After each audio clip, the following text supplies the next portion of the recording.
Catherine Bernardo sinagot ng isa sa pinaka-aantay natin na tanong sa kanya ni Mr. Boy Abunda. Ang buong detalye na yan, but before that, if you haven't subscribed yet to my YouTube channel, please don't forget to like, share, and subscribe at hit mo na rin ang notification bell for more showbiz updates.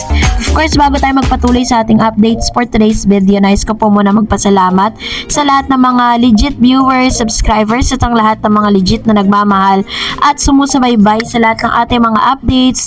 Maraming salamat po sa inyong panonood.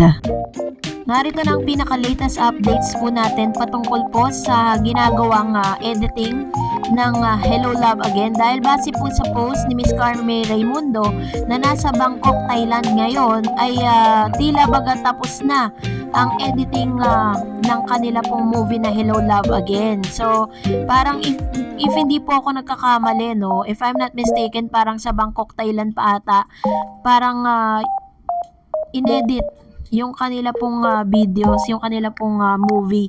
So talagang very interesting dahil talagang nila yan, pinagbuhusan nila ng budget para at least mas maganda yung magiging quality ng kanila pong movie, no? Hindi lang po sa quality ng storya, but of course yung magaganda at malilinaw na audio and video po na ihahatid sa atin. Syempre, ayaw po nila ng putyo-putyo lang ng mga movie dahil inabangan po ito ng maraming mga netizen, maraming mamamayan, hindi lang nationwide but worldwide. So tama lang yung kanilang ginawa. This time, trending at pinag-uusapan po ngayon dahil inabangan po ng lahat ang interview ni Miss Catherine Bernardo with Mr. Boy Abunda sa Fast Talk. At talaga namang napakarami pong revelasyon, ano? Unahin na natin ito, panoorin natin. Catherine, yes or no? Are you ready to fall in love again? Yes.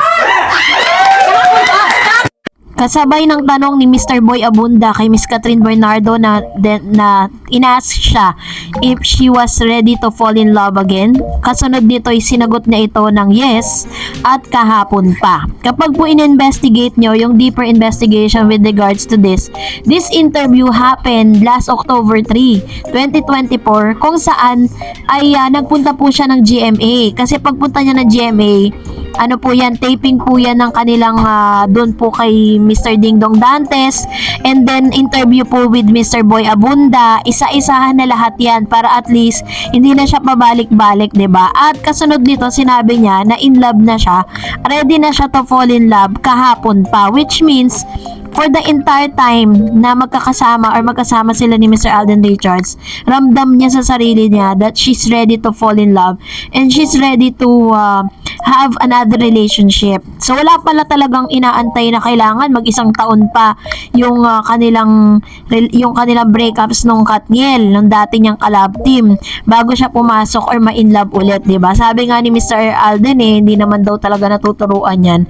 At wala naman talagang timeline kung kailan ka may in love ulit kasi kusa naman daw dumarating 'yan. And this time, napakarami pong revelation ni Miss Catherine Bernardo while she was having an interview with Mr. Boy Abunda.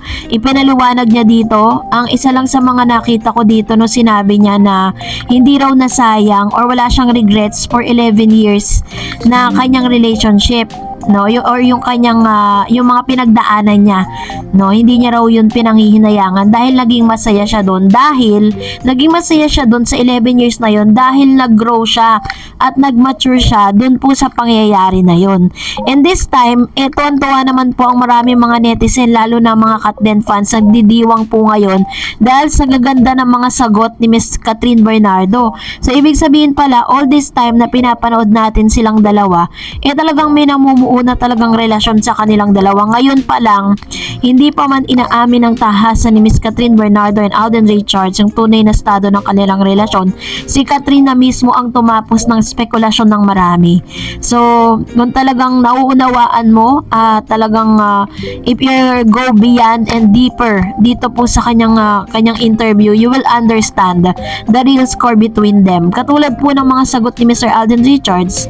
Alden Richards was about to ask by Mr. Boy Abunda, and then tinanong siya kung nanliligaw siya. That is hypothetical question yan. That is answerable by yes or a no.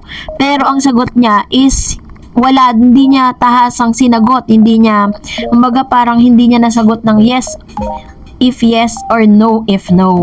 Meron pa siyang, may mga explanation siya. Kaya ang ginawa po ni Mr. Aboy Abunda ngayon dito kay Miss Catherine is talagang sinabi niya na, pinangunahan niya na ang question niya for the last question is answerable by yes or a no lang. No explanation needed, sabi nga ni Miss Catherine. And yun po, talagang konfirmado na talaga, no? Intayin na lang talaga natin kung ano po yung after the movie, after po ng mga ayuda na meron po tayo from them, yung mga mall tours po nila, yung mga sweet moments po nila, at yung get together nila. After this, ano na kaya yung next? At yan po yung sabi nga ni Miss Catherine, and that is for us to find out, no, soon. Ano kaya?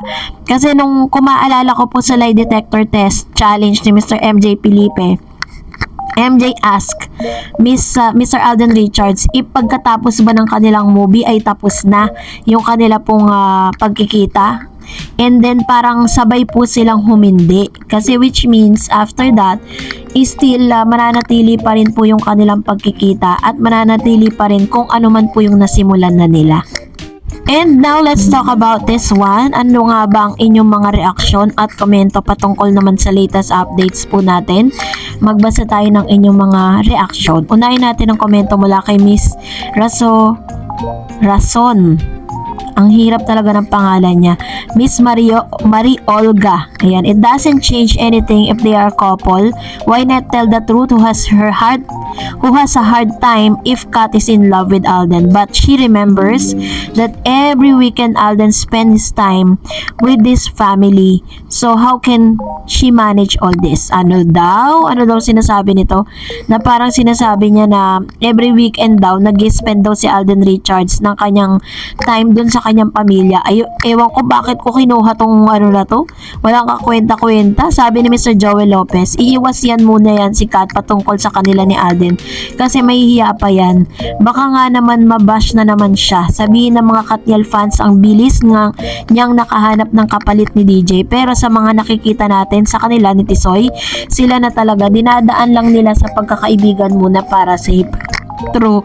Pero para sa akin sabi nga ni Miss Kat, parang na-outgrown niya na yun kung lagi niyang iniisip kung anong sasabihin ng ibang tao. Parang nag-mature na siya dun sa stage na yun Parang wala na siyang pake kung anong sabihin sa kanya ng tao. And sabi ni Miss Benga Azucena, true, yung kay Jobert Sokol dito na vlog, ayaw ko din pinapanood. Mas madaming negative thoughts kaysa sa positive. Akala mong lahat alam niya. May sinabi siya na kilala daw niya si Alden at malapit siya kay Alden. Kung ganun pala, bakit di niya tanungin si Alden kung nanliligaw siya kay Kat?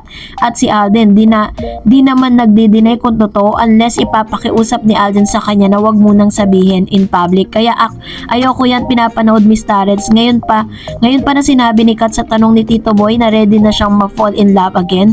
Mabilis ang sagot ni Kat na yes. So 100% may pag-asa na talaga si Alden kung liligawan niya si Kat.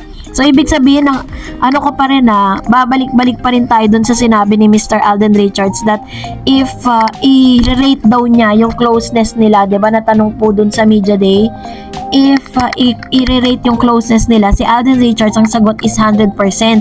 So which means na talagang para kay Alden super close na siya kay Miss Kat, while Miss Catherine said na 87% pa lang, 'di ba? So dito makikita pa lang talaga natin na may understanding na talaga. Sabi ni Watanabe Anita, good evening Ma'am Dareds, always watching and God bless you more. Thank you Ma'am Shi. And sabi ni Miss Belia Manalang, sana matanong siya kung sila ni Soiti or may pag-asi si Soiti sa panliligaw sa kanya. Actually, during the entire interview, if na-watch nyo po yung full interview niya, wala po talaga. Parang iniwasan nilang itanong yan kay Miss Catherine Bernardo. Mas inuna ni Mr. Aboy Abunda yung katanungan patungkol sa personal na buhay ni Miss Kat bago niya po pasukin yung another thing, kasi gusto niya parang ma-clear out lang muna lahat. And sa base sa pagkakapanood natin ngayon, ready na talaga si Miss Kat. Sabi ni Monica Acob, happy birthday Miss Stars, nakaabang na ako sa pastok ni Tito Boy. Thank you Ma'am Shi. And RG Med said, hello Ma'am Dared, sobrang na-miss ko vlog mo, happy birthday po, God bless too. Oo nga, parang ngayon lang kita nakita sa comment section. Sabi ni Majeline Kagiwa, grabe napapanood ko na siya ngayon sa TV. Parang ang laki ng pinagbago niya. Sobrang galing mag-English na at sobrang ganda niya. Very true. Napaka-classy niya magsalita. Napaka-intelligent at kayang-kaya niyang dalhin yung sarili niya, 'di ba? Yung parang hindi mo siya makikita na insecurity sa katawan, na talagang sobrang confident siya. At ang na-observe ko lang sa kanya, pag tinatanong siya, she's very keen observer and keen listener. Bago siya sumagot, nag-stop siya, and then pinag-iisipan niya kung ano yung sasabihin niya. Ganon siya kaingat sa mga sasabihin niya sa public, lalo na sobrang sikat siya, 'di ba? Sabi ni Tchaikovsky, honestly, very good influence si Alden kay Kat. As we can see her now, ang laki na ng improvement niya. She is more happier now, super blooming, always looking fresh and very much inspired. I love Kat Den forever. Ayan, thank you so much, Ma'am si Tchaikovsky. Very true, no? Talagang kahit naman talaga si Mr. Alden Richards, talagang na-surprise dun po sa pagiging yung changes na meron po si Miss Catherine. Sabi niya nga, 'di ba? Ibang-iba daw si Catherine Bernardo ngayon sa unang pagkakataon na nagkakilala sila sa Hello Love Goodbye. She's now very matured at kumbaga alam niya na kung ano yung gusto niya, 'di ba? Talagang wala na siyang pretentious sa sarili niya. Talagang all out pinapakita niya kung ano talaga yung gusto niya. Pero kung nagustuhan mo ang video na ito, huwag mo kalimutan mag-like, mag-share, at mag-subscribe, at i-follow mo na rin ang aking Facebook page, Dareds TV. And also, I have my TikTok account, which is Dareds TV. Pwede nyo rin po akong i-follow doon. Thank you for watching, guys. God bless everyone!